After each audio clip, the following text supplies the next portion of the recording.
So Monday morning, people in Jackson, Mississippi, well, we've been there plenty of times. People in Jackson, Mississippi woke up to find nooses and signs all over the state capitol property.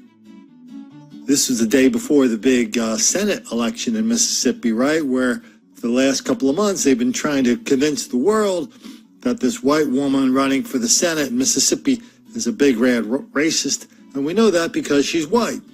But it didn't take long for news of this story to spread from the Washington Post to the San Francisco Examiner to a newspaper for English-speaking people in Japan. Headlines, pictures. Someone hung nooses at Mississippi Capitol on eve of racially charged U.S. Senate runoff. Donna Brazile got into the act over Twitter. HuffPo Voices got into the act, reminding everybody how much this sucks.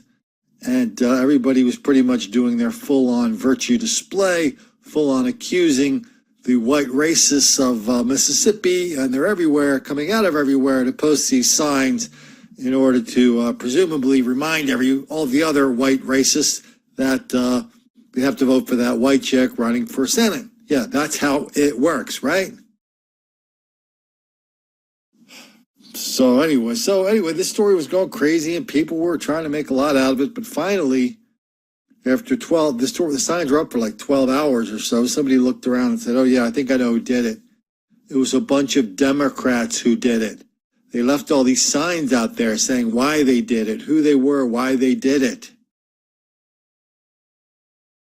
Wow.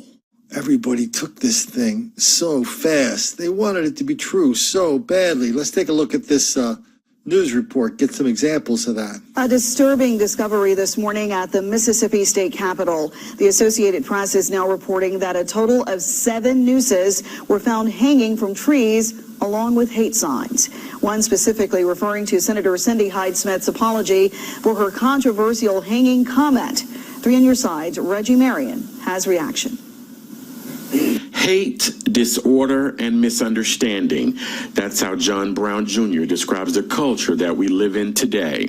So when you see stuff like this, you really have to take a step back and really consider really praying for our country and our residents here that embrace not loving their fellow man. Brown is visiting Jackson for the holidays. He wasn't surprised to find out 2 nooses and hate signs were found hanging from trees at the state capitol Monday. And it's a generational thing. It's a generational seed that comes up in people's heart. Capitol Police quickly snatched down the nooses and signs. Police are now looking over surveillance video to find the person responsible.